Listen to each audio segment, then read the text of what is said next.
The Mariner that I dislike heading into 2024 is starting pitcher Bryce Miller. The thing with Bryce Miller is that every 3 to 5 games, he turns into the worst pitcher you've ever seen. He started off 2023 so well with a 1.15 ERA after his first 5 starts. Then he got lit up by the Yankees and was never the same. He had an ERA above 5 after that game after hitters adjusted to his high backspin fastball. The expected data is just as poor. His expected ERA was 4.86, and his barrel rate against ranked in the bottom 10% of pitchers in 2023. Now, it is worth noting that he spent the offseason developing a new splitter, and that pitch could very well be a good one. But even if it is, one good pitch is only so valuable if the rest are hittable. And with Brian Wu and Emerson Hancock both competing for a spot in the rotation, it's not possible that Miller gets moved to the bullpen. Miller will prove me wrong if he's an average or above average starting pitcher, and I think he can be really good over the long term. But right now, he's a player that I dislike. Justin Steele is coming off of a monster breakout season at the age of 27, finishing 5th in NL Cy Young voting and being far and away the best starter on the Cubs.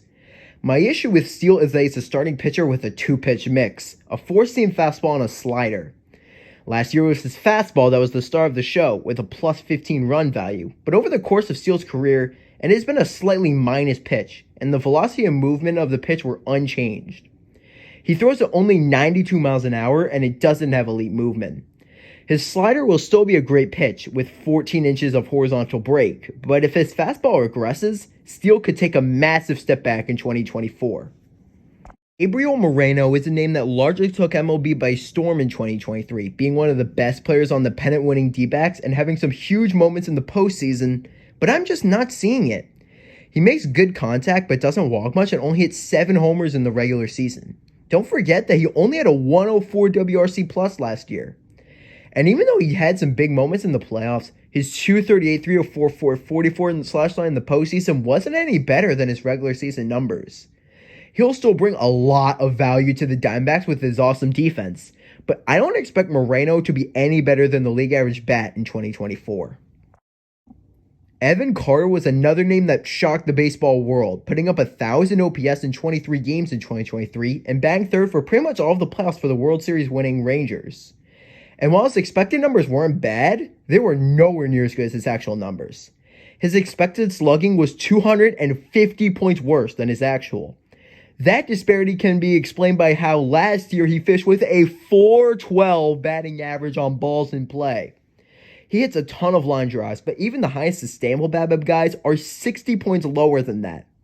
Carter won't outperform his expected WOBA by 100 points again. He also didn't register a single base hit against left-handed pitching in the regular season. I think he will be solid for Texas, but he is not the AL Rookie of the Year runaway. Harold Ramirez is coming off of the best season of his career, putting up a 128 WRC plus for the Rays. But there are a few things about Ramirez's game that sticks out to me. He chases a lot. There were only 3 qualified hitters with a higher chase rate in 2023. Javi Baez, Salvi Perez, and Yainer Diaz. Most players that succeed despite chasing hit for power. Not Ramirez, though. He only had 12 home runs and 432 plate appearances, and his barrel rate was well below average. I don't see any reason that he will come close to his 2023, where his actual batting average was 40 points worse than is expected. On top of that, he's almost exclusively a designated hitter. He has no value in the field.